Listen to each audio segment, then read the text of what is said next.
त्या ठिकाणी साधक चर्चा केली आणि त्याच्यामध्ये राष्ट्रवादी काँग्रेस पक्षाचे आणि पर्यायाने महायुतीचे, कारण एका जागेसाठी ती निवडणूक होते म्हणून उमेदवार म्हणून राजेंद्र जैन हे आज पक्षाने त्या ठिकाणी अधिकृतरित्या उमेदवार ठरवलेले आहेत। विधान परिषदेमध्ये गोंदिया भंडारा स्थानिक स्वराज्य संस्थेतून त्यांनी 12 वर्ष प्रतिनिधित्व केलं। मध्यवर्ती बँक, फेडरेशन या सर्व संस्थांच्यामध्ये दीर्घकाळ राजेंद्र जैन यांनी काम त्या ठिकाणी केलेलं आहे आणि मग विदर्भामध्ये सुद्धा पक्षाला संधी देण्याचं बरेच दिवस मनात होतं। त्या दृष्टिकोनातून पक्षाने एकमताने निर्णय राजेंद्र जैन यांचा त्या ठिकाणी घेतलेला। प्रामुख्याने एक चर्चा मागच्या काही दिवसांपासून होती ती भुजबळ साहेबांची होती, त्यांच्या बाबतीत काय निर्णय झालेला आहे?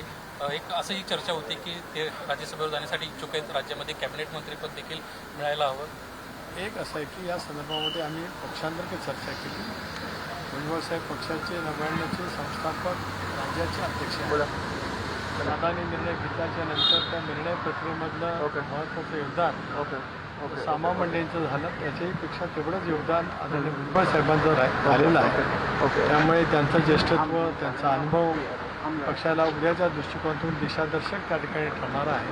त्यामुळे त्यांच्या ज्येष्ठत्वाचा योग्य तो सन्मान होऊनच पुढच्या कालावधीमध्ये त्यांच्या मार्गदर्शनाखाली पक्षाची वाटचाल करत असताना त्या संदर्भातला निर्णय आम्ही एक प्रकारे करणार आहे। सर, किसका नाम आपने निश्चित किया है, क्या पैरामीटर्स रहे हैं उसके बारे में? राष्ट्रवादी कांग्रेस पार्टी की तरफ से हमारे नेता नेत्रबहिनी पवार जो हमारे राष्ट्रवादी कांग्रेस के राष्ट्रीय अध्यक्ष हैं, राज्य के उप मुख्यमंत्री हैं, उनकी जगह रिक्त हो गई है।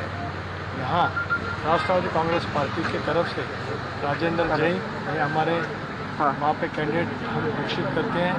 जैसे कि एक ही जगह है राष्ट्रवादी कांग्रेस पार्टी के, लेकिन महायुति की तरफ से हम कल ये चुनाव लड़ने जा रहे हैं। भुजबल साहब नाराज तो नहीं? बिल्कुल हमारे साथ में जब हैं। भुजबल साहब तो ऐसे नेता हैं कि जो उनके जो मन में है उनके सारे भी रहता है और बोलने के लिए कभी रुकते नहीं। जब मेरे साथ में यहाँ पे बाजू में है, इसका मतलब राष्ट्रवादी कांग्रेस पार्टी एक संघ काम करते हैं।